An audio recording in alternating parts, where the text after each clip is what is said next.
Hello, Morning Mimosa viewers. This is the founder, Ali Sisa.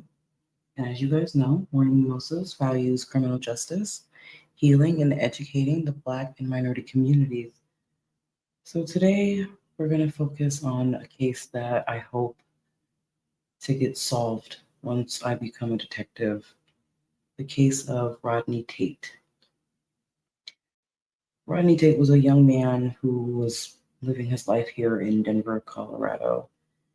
And unfortunately, on 4/20/2002,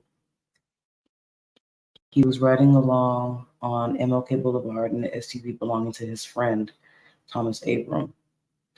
It was a 2002 Cadillac that was carrying several people that pulled up behind them and then alongside them. And one of the passengers of that 2002 Cadillac, silver, unfortunately sprayed the car that Abrams and Tate were sitting in. Abrams' SUV crashed at the corner of MLK in Newport. Abrams was wounded and Rodney Tate was killed. It's a really, really tragic case. From the research that I've done for it already,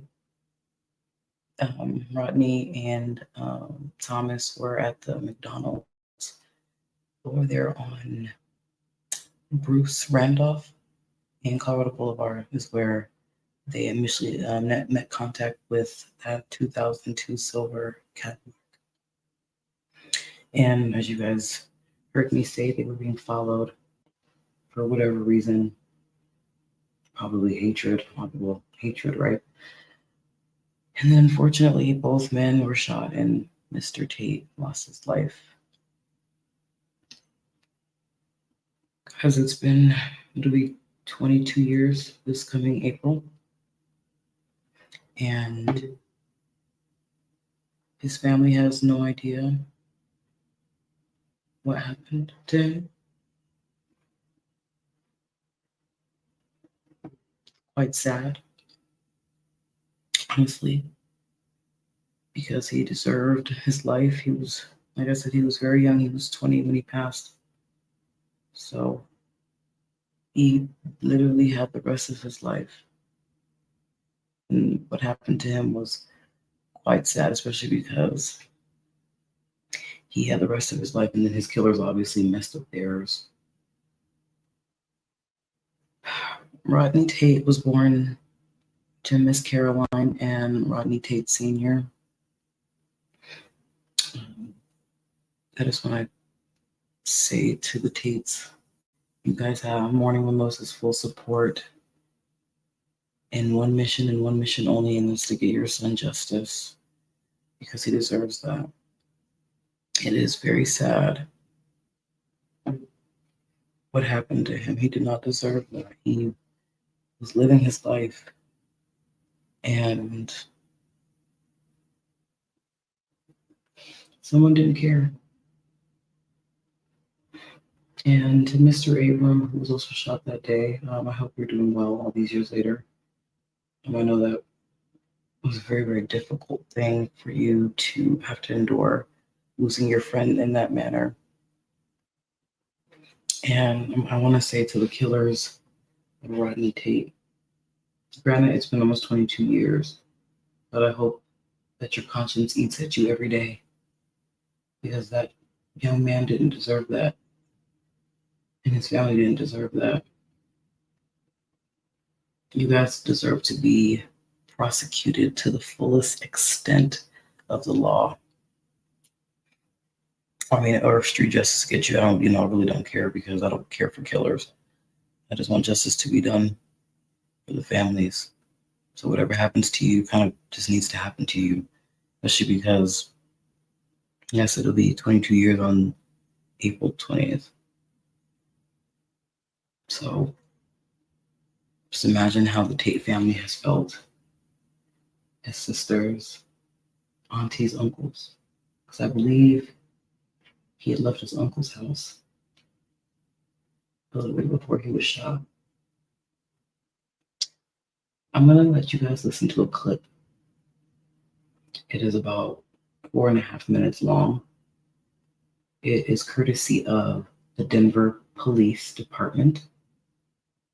And the title of the video, if you guys want to look it up on YouTube, is Cold Case Rodney Tate, Denver Police. I'm going to play the full clip while we are here today, so you guys can hear the family and what they had to say. I am going to warn you guys, this was about 7 years ago when this Denver Police cold case video was created. One thing I will do my best to do is to get and find the family so they can come on and talk about him on my show. Hopefully I can get them to do that, because like I said, the only thing I want is justice for Rodney, because he deserves it. I remember I found this case a few years ago, and I was just so disheartened that people just cared so less of another person. And then for the people that were in the car with the shooter, you guys are just as whack, just letting you guys know that. But here we are. Once again, I'm going to be playing a cold case video of Rodney Tate, courtesy of the Denver Police. Let's take a listen.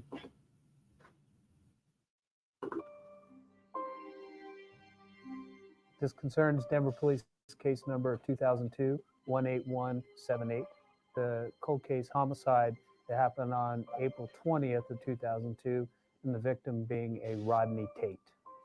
Rodney was shot several times. He was pronounced deceased on scene. Rodney was a big guy. He was tall, like he had his daddy's height. He was 6'3", 265 pounds, and I always called him my teddy bear. You know how you have your sibling rivalries. We fought, we fight, and he'd follow me. Like, stop following me. We just got into a fight, but we still had fun. Little Rodney was very generous. He wasn't no fighter or nothing. He was a very giving guy. He was just growing up. That's all. Just growing up in the neighborhood. On April 20th, 2002, just prior to 6:20 at night, Rodney Tate was a passenger in a Chevy Blazer driving eastbound here on MLK.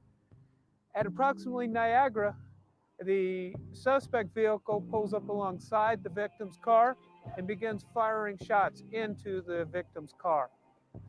The shooting continues as the victim's car is going eastbound.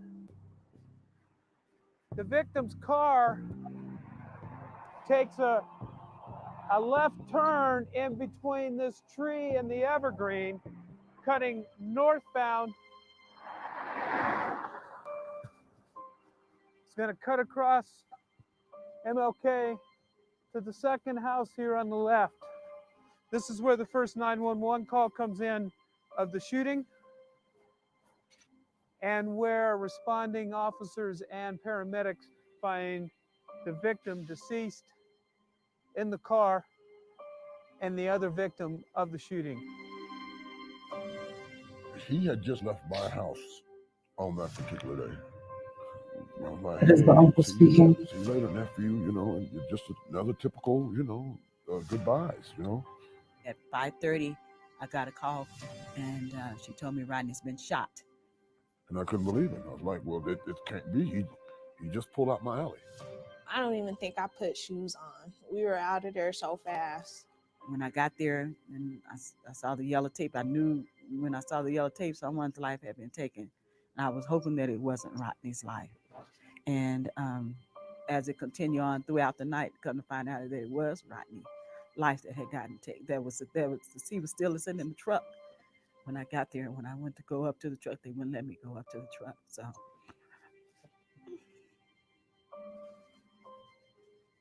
So that was the day his life was taken. I feel so bad for his mother. Further investigation led detectives to understand that there was an altercation approximately 15 minutes to 30 minutes prior to the shooting at 34th and Colorado. Two groups, the victim's vehicle and the suspect's vehicle, were involved in an altercation at the McDonald's. There was a verbal altercation. There was no description of any weapons displayed or a physical altercation of any sort. You're here 1 minute, next thing you're gone. So I would say to anyone that knows anything about Rodney Tate's murder to please come forward, say something, because you never know when it could happen to your family. You know, nothing's gonna bring him back, but you know, somebody needs to pay for it. There are people out there on this case in Rodney Tate's murder who have seen, who have heard things that have not come forward. I plead with the communities that are affected by this violence. If you have information, please come forward. Please call Crime Stoppers. I don't ever want to forget. Not ever. As long as I live.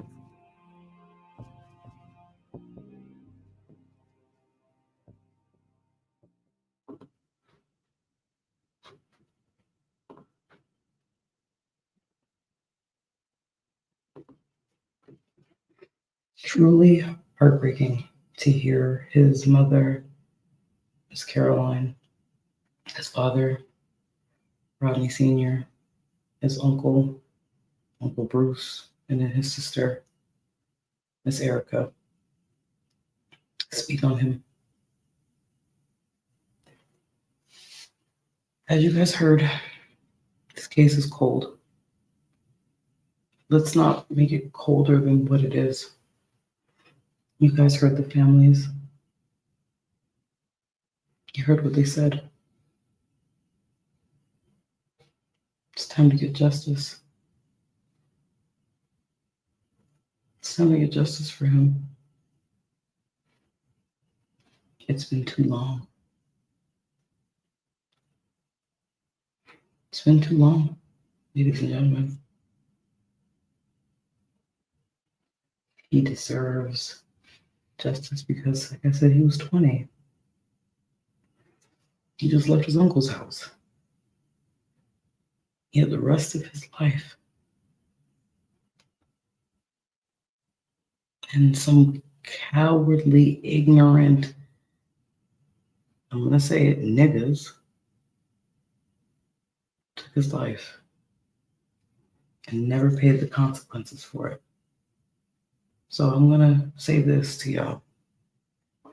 Whoever was at that McDonald's on 4/20/2002 on Bruce Randolph and Colorado Boulevard, it said 34th Avenue, but it's Bruce Randolph now, Bruce Randolph Avenue and Colorado Boulevard. Whoever was at the McDonald's that day and saw that 2002 silver Cadillac arguing with Rodney and Thomas, and who saw the mayhem that happened after that, come forward.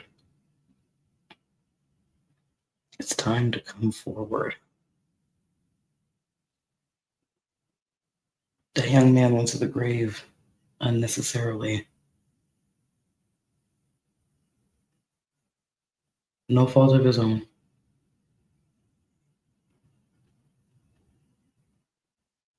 But yet, here we are. Here I am telling his story. Here I am trying to seek justice for him and his family. Here I am to once again tell his killers, if you guys are still alive, come forward. I don't know if you think you're cool because you got away with that for all these years, but I'm here to tell you that people get caught. Whether you get caught by law enforcement or you just get caught up by life, you will get caught. For two reasons. Reason one, you took an innocent life. And reason two, you don't deserve your life. So here I am again.